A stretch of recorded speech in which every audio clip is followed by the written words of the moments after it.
فتح مکہ کے بعد کا یہ واقعہ ہے۔ آقا علیہ السلام اپنے ایک صحابی کے ساتھ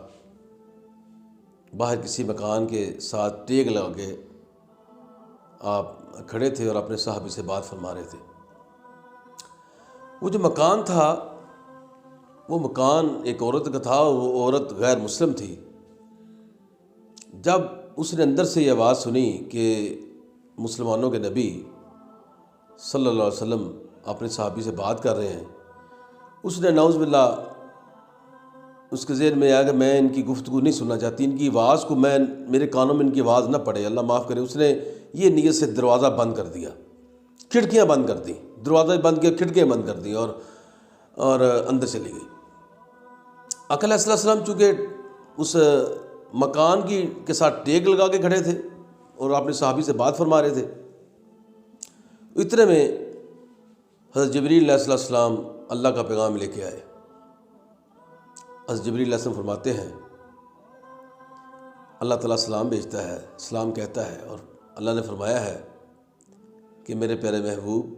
صلی اللہ علیہ وآلہ وسلم، آپ جس مکان کے ساتھ ٹیک لگا کے کھڑے ہیں یہ غیر مسلم عورت کا مکان ہے، اور اس نے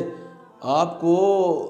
دیکھا ہے، آپ کی آواز کو جب دیکھا، اس نے سنا کہ اللہ کے یہ مسلمانوں کے نبی بات کر رہے ہیں، تو اس نے نعوذ باللہ اس کو یہ ناگوار گزرا، اس نے کھڑکیاں بھی بند کر لیں اور دروازے بند کر لی کہ اس کے کانوں میں آپ کی آواز نہ پڑے، نعوذ باللہ۔ لیکن اللہ تعالیٰ بڑا غفور رحیم ہے،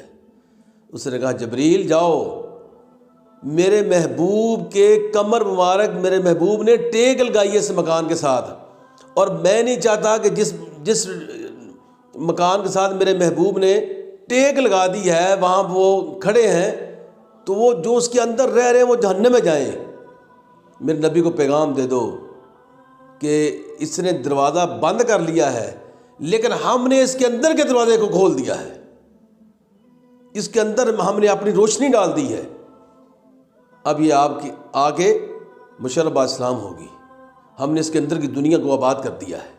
آپ کے لیے کھول دیے، اس نے آپ کے لیے دروازے بند کیے، لیکن چونکہ آپ کی پشت مبارک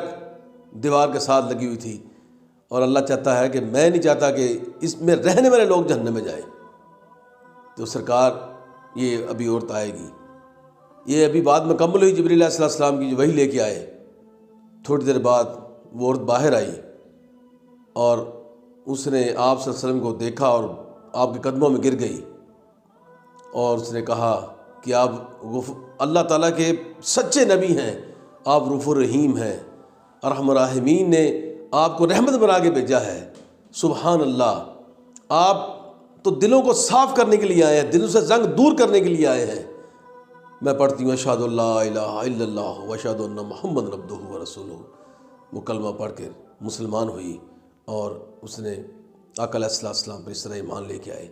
اس واقعہ سے ہمیں جو ملتا ہے کہ سرکار کی پشت مبارک اس مکان کے ساتھ لگ گئی، تو اللہ کو یہ منظور نہ ہوا کہ اس میں رہنے والا دوزخ میں جائے، اللہ نے اس کو اسلام کی دولت سے مالا مال کر دیا۔